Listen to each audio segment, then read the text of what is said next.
Hello everyone, welcome back to Sankala YouTube channel. ಏನು ಇಲ್ಲಿ milk made ತೋರಿಸ್ತಾ ಇದ್ದೀನಿ ಅಂತ ಅಂದ್ಕೊಂಡಿದ್ದೀರಾ, ಬಟ್ ನಾನು ಇವತ್ತು ನಿಮ್ಮ ಮುಂದೆ ರೆಸಿಪಿ ತೊಗೊಂಡು ಬಂದಿರೋದು ಶಾವಿಗೆ ಪಾಯಸ. ಸೊ ಶಾವಿಗೆ ಪಾಯಸನ ನಾನಿವತ್ತು ಇದು ನೆಸ್ಲೆ ಅವ್ರದ್ದು ಮಿಲ್ಕ್ ಮೇಡ್ನ ಯೂಸ್ ಮಾಡ್ಕೊಂಡ್ಬಿಟ್ಟು ಶಾವಿಗೆ ಪಾಯಸನ ಮಾಡ್ತಾ ಇರೋದು. ತುಂಬ ಅಂದರೆ ತುಂಬಾ ಚೆನ್ನಾಗಿ ಬಂದಿತ್ತು. ಸೊ ನೀವು ಒಂದು ಟೈಮ್ ಇದನ್ನು ಯೂಸ್ ಮಾಡ್ಕೊಂಡ್ಬಿಟ್ಟು ಟ್ರೈ ಮಾಡಿ. ಈ ಮಿಲ್ಕ್ ಮೇಡ್ ಬಂದುಬಿಟ್ಟು ತಿಕ್ಕಾಗಿರುತ್ತೆ. ಇದೊಂಥರ ಸ್ವೀಟ್ ಆ್ಯಂಡ್ ಕಂಡೆನ್ಸ್ಡ್ ಮಿಲ್ಕ್ ಅಂತಲೇ ಹೇಳ್ಬೋದು. ಇದನ್ನ ನಾವು ಕೇಕ್ ಮಾಡೋಕ್ಕೆ, ಐಸ್ ಕ್ರೀಮ್ ಮಾಡೋಕ್ಕೆ, ಪಾಯಸ ಮಾಡೋಕ್ಕೆ ಯೂಸ್ ಮಾಡ್ತಾರೆ. ನಾನು ಇವತ್ತು ಇದನ್ನೇ ಯೂಸ್ ಮಾಡ್ಕೊಂಡ್ಬಿಟ್ಟು ಪಾಯಸನ ಮಾಡ್ತಾ ಇರೋದು, ಶಾವಿಗೆ ಪಾಯಸ. ಸೊ ಇಲ್ಲಿ ನಾನೊಂದು ಪಾತ್ರೆ ಇಟ್ಕೊಂಡಿದ್ದೀನಿ. ಅದಕ್ಕೆ 1 ಟೇಬಲ್ ಸ್ಪೂನ್ ಆಗೋಷ್ಟು ತುಪ್ಪನ ಹಾಕ್ಕೊಂಡಿದ್ದೀನಿ. ತುಪ್ಪ ಬಿಸಿ ಆದ ನಂತರ ಅದಕ್ಕೆ ಶಾವಿಗೆನ ಹಾಕ್ಕೊಳ್ತಾ ಇದ್ದೀನಿ. ಶಾವಿಗೆನ ನಾವು ಮೀಡಿಯಮ್ ಲೋ ಫ್ಲೇಮ್ ಒಳಗಡೆ ನೀಟಾಗಿ ಫ್ರೈ ಮಾಡ್ಕೊಳ್ಬೇಕು, ಬ್ರೌನ್ ಕಲರ್ ಬರೋ ತನಕ. ಸೊ ಇಲ್ಲಿ ನೋಡ್ತಾ ಇದ್ದೀರಲ್ವ, ಶಾವಿಗೆ ಚೆನ್ನಾಗಿ ಫ್ರೈ ಆಗಿದೆ, ಆಲ್ಮೋಸ್ಟ್ ಬ್ರೌನ್ ಕಲರ್ ಥರ ಬಂದಿದೆ. ನಾನಿಲ್ಲಿ ಮನೇಲಿ ಮಾಡಿರೋಂಥ ಶಾವಿಗೆನ ಯೂಸ್ ಮಾಡಿರೋದು ಪಾಯಸಕ್ಕೆ ಅಂತ ಹೇಳಿಬಿಟ್ಟು. ಸೊ ಅದನ್ನ ಫ್ರೈ ಮಾಡಿಕೊಂಡು ಸಪ್ರೇಟಾಗಿ ಎತ್ತಿಟ್ಕೊಂಡೆ. ಆಮೇಲೆ ಅದೇ ಪಾತ್ರೆಗೆ ನಾನು ಇನ್ನೊಂದು ಟೇಬಲ್ ಸ್ಪೂನು ತುಪ್ಪ ಹಾಕ್ಕೊಂಡ್ಬಿಟ್ಟು ಅದನ್ನ ಕರಗಿ ಆದ ನಂತರ ಅದಕ್ಕೆ ನಾನು ಡ್ರೈ ಫ್ರೂಟ್ಸು ಲೈಕ್ ಗೋಡಂಬಿ, ದ್ರಾಕ್ಷಿ, ಬಾದಾಮಿ, ನಿಮಗೆ ಯಾವ್ದು ಡ್ರೈ ಫ್ರೂಟ್ಸ್ ಬೇಕೋ ಅದನ್ನ ಫ್ರೈ ಮಾಡ್ಕೊಳ್ಬೇಕು ನೀಟಾಗಿ. ಸೊ ಇಲ್ಲಿ ನೋಡ್ತಾ ಇದ್ರೆ ನಾನು ಡ್ರೈ ಫ್ರೂಟ್ಸ್ನೂ ಸಹ ಚೆನ್ನಾಗಿ ಫ್ರೈ ಮಾಡ್ಕೊಂಡ್ಬಿಟ್ಟು ಅದನ್ನು ಸಪ್ರೇಟಾಗಿ ಎತ್ತಿಟ್ಕೊಂಡೆ. ಸೊ ಇದು ಎತ್ತಿಟ್ಕೊಂಡು ಆದ ನಂತರ ನಾನು ಒಂದು ಪಾತ್ರೆ ಒಳಗಡೆ 1/2 ಲೀಟರ್ ಆಗೋಷ್ಟು ಹಾಲನ್ನ ಬಿಸಿ ಮಾಡ್ಕೊಳ್ಳೋಕೆ ಇಟ್ಕೊಂಡಿದ್ದೆ. ಇಲ್ಲಿ ನೋಡ್ತಾ ಇರ್ಬೋದು, ಹಾಲು ಚೆನ್ನಾಗಿ ಕುದೀತಾ ಇದೆ. ಸೊ ಈ ಕುದೀತಾ ಇರೋಂಥ ಹಾಲಿಗೆ ನಾವು ಪಾಯಸ ಮಾಡ್ಕೊಳ್ಬೇಕು. ಪಾಯಸ ಮಾಡೋಕ್ಕೆ ನಾನು ಶಾವಿಗೆ ಮತ್ತು ಡ್ರೈ ಫ್ರೂಟ್ಸ್ನ ಚೆನ್ನಾಗಿ ಫ್ರೈ ಮಾಡಿ ಇಟ್ಕೊಂಡಿದ್ದೀನಿ. ಇಲ್ಲಿ ಹಾಲು ಸಹ ಚೆನ್ನಾಗಿ ಬಾಯ್ಲ್ ಆಗ್ತಿದೆ. ಈ ಕುದೀತಾ ಇರೋಂಥ ಹಾಲಿಗೆ ನಾವು ಫಸ್ಟು ಶಾವಿಗೆನ ಆ್ಯಡ್ ಮಾಡ್ಕೊಳ್ಬೇಕು.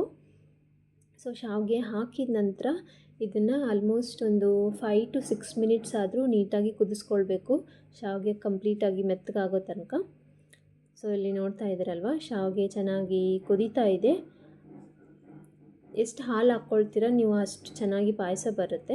ಸೊ ನಾನಿಲ್ಲಿ ಹಾಲಲ್ಲೇ ಶಾವಿಗೆನ ಚೆನ್ನಾಗಿ ಕುದಿಸ್ಕೊಳ್ತಾ ಇದ್ದೀನಿ.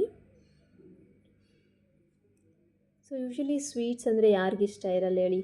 ಸೊ ನಾವು ಶಾವಿಗೆ ಪಾಯಸನ ಮಾಡ್ತೀವಿ, ಬಟ್ ನಾನು ಇವತ್ತು ಮಾಡಿರೋ ರೆಸಿಪಿ ಬಂದುಬಿಟ್ಟು ಶುಗರ್ ಯೂಸ್ ಮಾಡ್ದೇನೆ, ಅದು ಕಂಡೆನ್ಸ್ಡ್ ಮಿಲ್ಕ್ ಅಂತ ಹೇಳ್ತಾರಲ್ಲ, ಮಿಲ್ಕ್ ಮೇಡ್, ಅದನ್ನ ಯೂಸ್ ಮಾಡ್ಕೊಂಡ್ಬಿಟ್ಟು ಶಾವಿಗೆ ಪಾಯಸನ ಮಾಡಿರೋದು. ತುಂಬ ಅಂದರೆ ತುಂಬಾ ಟೇಸ್ಟಿಯಾಗಿ ಬಂದಿತ್ತು. ನೀವು ಒಂದು ಟೈಮು ಮಿಲ್ಕ್ ಮೇಡ್ ಯೂಸ್ ಮಾಡಿಕೊಂಡು ಪಾಯಸನ ಟ್ರೈ ಮಾಡಿ, ತುಂಬಾ ಚೆನ್ನಾಗಿರುತ್ತೆ.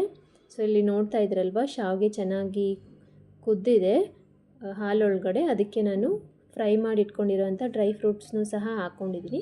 ಡ್ರೈ ಫ್ರೂಟ್ಸ್ ಹಾಕ್ಕೊಂಡ ನಂತರ ಪುನಃ ಇದನ್ನು ನಾವು 1 to 2 ಮಿನಿಟ್ಸ್ ಆದರೂ ಕುದಿಸ್ಕೊಳ್ಬೇಕು. ಒಂದು ಸ್ವಲ್ಪ ಡ್ರೈ ಫ್ರೂಟ್ಸು ಮೆತ್ತಗಾಗಬೇಕು, ಹಾಲಲ್ಲೇ ಚೆನ್ನಾಗಿ ಬೆಂದ್ಬಿಟ್ಟು.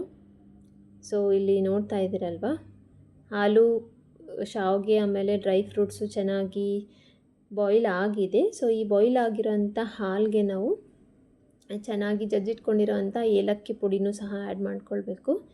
ಏಲಕ್ಕಿ ಪುಡಿ ಹಾಕಿದ ನಂತರ ಇದಕ್ಕೆ ಕಂಡೆನ್ಸ್ಡ್ ಮಿಲ್ಕ್ ಅಥವಾ ಮಿಲ್ಕ್ ಮೇಡ್ ಅಂತ ಏನು ಹೇಳ್ತೀವಲ್ವ, ಆ ಮಿಲ್ಕ್ ಮೇಡನ್ನ ನಾವು ಯೂಸ್ ಮಾಡಬೇಕು ಚೆನ್ನಾಗಿ ಬಾಯ್ಲ್ ಆದ ನಂತರ. ಇಲ್ಲಿ ನೋಡ್ತಾ ಇರ್ಬೋದು, ನಾನು ಇಬ್ಬರಿಗೆ ಆಗೋಷ್ಟು ಪಾಯಸನ ಮಾಡಿದ್ದೆ. ಸೊ ಅದರ ಪ್ರಕಾರ ನಾನು ಮಿಲ್ಕ್ ಮೇಡನ್ನ ಆಲ್ಮೋಸ್ಟ್ ಒಂದು 3 to 4 ಟೇಬಲ್ ಸ್ಪೂನ್ ಆಗೋಷ್ಟು ಮಿಲ್ಕ್ ಮೇಡನ್ನ ಯೂಸ್ ಮಾಡಿದ್ದೀನಿ. ಸೊ ನಿಮಗೆ ಅಳತೆ ಪ್ರಮಾಣ ನೋಡಿಕೊಂಡು ಎಷ್ಟು ಜನಕ್ಕೆ ಮಾಡ್ತೀರಾ ಪಾಯಸ, ಅದ್ರ ಮೇಲೆ ನೀವು ಆ್ಯಡ್ ಮಾಡ್ಕೊಳ್ಬೋದು ಮಿಲ್ಕ್ ಮೇಡನ್ನ.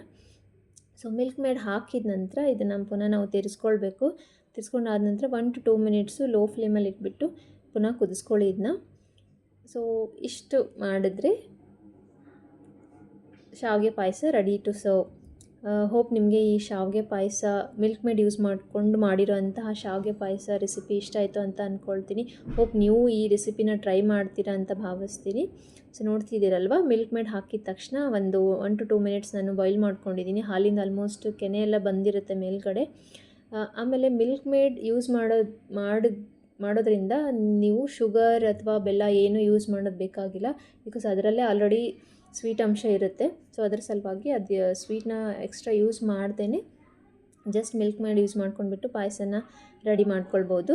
ಹೋಪ್ ನಿಮಗೆ ಈ ಮಿಲ್ಕ್ ಮೇಡ್ ಯೂಸ್ ಮಾಡಿರುವಂತಹ ಶಾವಿಗೆ ಪಾಯಸದ ರೆಸಿಪಿ ಇಷ್ಟ ಆಯಿತು ಅಂತ ಅಂದ್ಕೊಳ್ತೀನಿ. ಇದನ್ನ ನಾವು ಸರ್ವ್ ಮಾಡ್ಬೋದು ಇವಾಗ. ಹೋಪ್ ನಿಮಗೆ ಈ ರೆಸಿಪಿ ಇಷ್ಟ ಆಯಿತು ಅಂತ ಅಂದ್ಕೊಳ್ತೀನಿ. ನೀವು ಟ್ರೈ ಮಾಡಿ, ಯಾವ ಥರ ಬಂತು ಅಂತ ಹೇಳಿಬಿಟ್ಟು ಕಮೆಂಟ್ ಸೆಕ್ಷನಲ್ಲಿ ಮೆನ್ಷನ್ ಮಾಡಿ ಅಂತ ಹೇಳ್ತಾ, thank you for watching this video.